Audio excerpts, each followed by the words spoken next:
নমস্কার। আজ বড় মেয়ে বায়না করলো রোজের মতো একরকম মাছের ঝোল খেতে আর ভালো লাগছে না মা, একটু অন্যরকম কিছু বানাও যেটা হবে যারা হাটকে।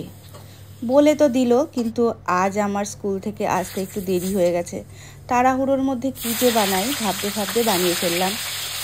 ঘরে থাকা কিছু উপকরণ দিয়ে একটু অন্যরকম ও ঝটপট একটা মাছের রেসিপি।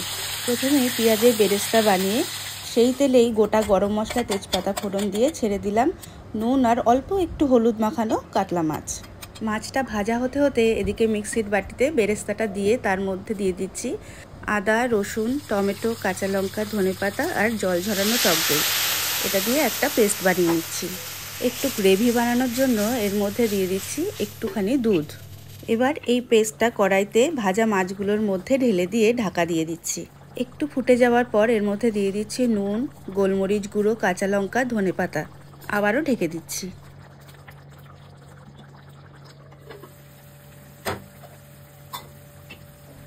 ঝোলটা বেশ গা মাখা হয়ে গেছে। এবার একটু ঘি গরম করে এর মধ্যে দিয়ে দিলাম, দিয়ে একটু ঢাকা দিয়ে দিলাম ঘিয়ের গন্ধটা যাতে থাকে। ব্যাস রেডি মেয়ের আবদারের যারা হাটকে মাছ। ডিনারে এটা কি কি মাছ বানিয়েছো? যাই বানাই না কেন, নাম মে क्या जाता है। এটা তো হেভি সুন্দর লাগছে গ্রেভিটা। টেস্ট তো করো। অবশ্যই টেস্ট করবো, হেভি হেভি টেস্টি লাগছে দেখতে। ভেঙে গেল ভাতটা।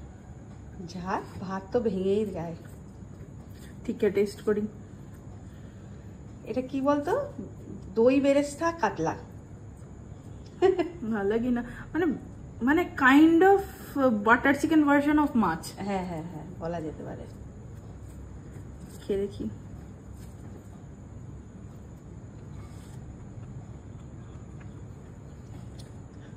বাবা রে, বিয়ে বাড়ি ফেল। বিয়ে বাড়ি তো এরকম হয় না। এক্স্যাক্টলি, এত ভালো হয়েছে, হয়েছে একদম। আবার কাঁটা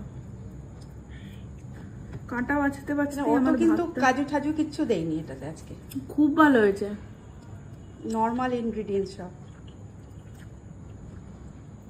নর্মাল, এটা নর্মাল তো খেতেই লাগছে না, এটা হেভেনলি খেতে লাগছে। লঙ্কা খাবো না, আমার ঝাল লাগবে। মানে পারফেক্ট, এটা বাচ্চারাও খেতে পারবে, এটা বড়রাও খেতে পারবে, যে কোনো অকেশনে সার্ভ করা যাবে। আপনারা এটা অবশ্যই ট্রাই করবেন এবং আমাদের কমেন্টে জানাবেন। আর ভালো লাগলে লাইক শেয়ার করবেন, আমাদের সাথে থাকবেন। Bye bye.